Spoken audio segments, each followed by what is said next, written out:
Bienvenue à vous sur Grand Lille TV en ce vendredi 18 octobre. Tout de suite, on fait le point sur l'actualité près de chez vous.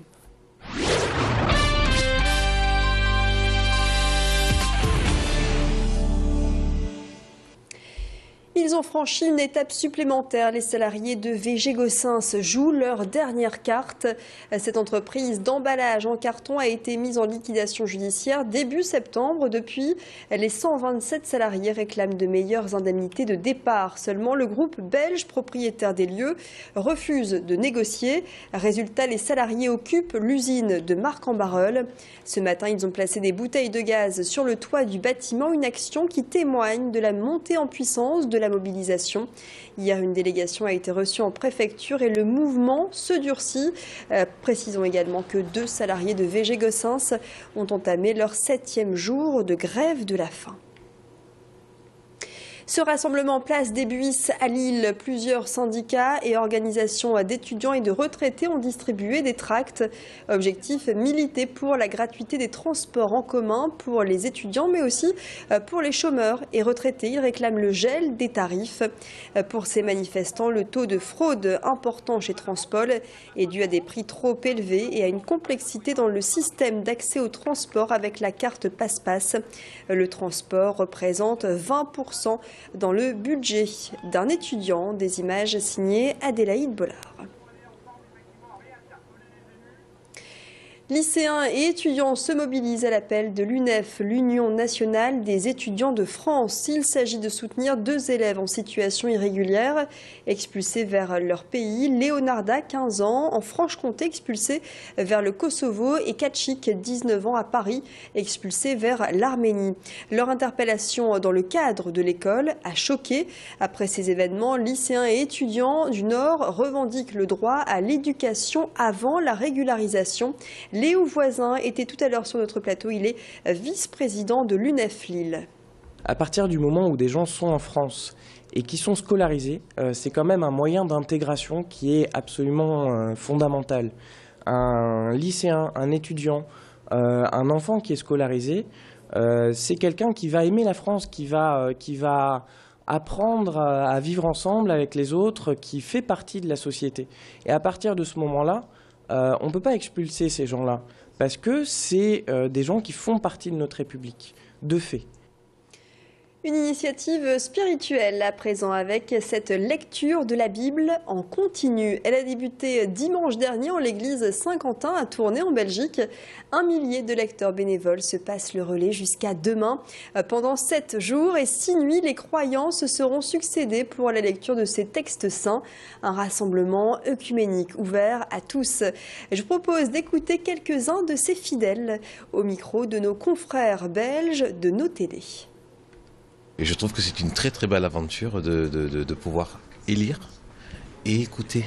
Donc dans une église qui est magnifique, l'église Saint-Quentin. Ça me donne envie de lire toute la Bible. Mais ce sont des passages que j'avais déjà lus, que je connaissais un peu.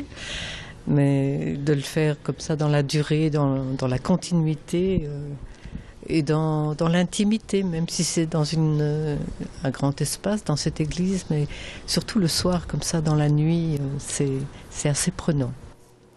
La semaine de la sécurité touche à sa fin. Gros plan sur une initiative qui se déroulait aujourd'hui à la piscine de Wattignies. Avec cet atelier de maîtres nageurs organisé conjointement par les policiers et les CRS. 165 enfants ont appris les premiers gestes de sauvetage en cas de noyade en mer. Ils étaient, vous le voyez, donc encadrés par des maîtres nageurs policiers CRS. Et ils ont donc appris les principales règles de sécurité. Ils se sont confiés à Bérénice Lemestre. On est passé sous une perche et on est passé sous des coussins et on a ramené des mannequins. Après, on a été sauvés par des sapeurs-pompiers. On a appris à sauver des personnes, à franchir des obstacles. Et c'était intéressant. Au moins, on pourra s'en servir si on voit quelqu'un se noyer. Si je suis policier, j'aimerais bien et peut-être que je serai dans les plages. Ceux qui se noient dans la mer, faut quand même les sauver parce que si on les laisse mourir, ça se fait pas. J'aimerais bien sauver des gens, moi aussi. Voilà pour cette initiative. Cet après-midi, on termine par un mot de théâtre avec une pièce réécrite à l'occasion du... Cher monsieur, laissez-moi, je vous en prie, commencer ma conférence. Qui Alceste, c'est cela. Qui Alceste, c'est... Une pièce de théâtre, cette pièce de théâtre écrite à l'occasion du 300e anniversaire de la naissance de Diderot. Et Denis Diderot qui avait étudié le paradoxe des comédiens à Tourcoing. Eh bien, sachez que le théâtre de la virgule vous présente la pièce intitulée donc La comédie du paradoxe.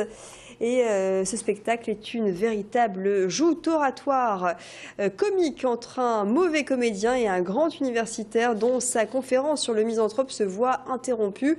Les comédiens et metteurs en scène Jean-Marc Chotteau et Éric Leblanc sont sur scène.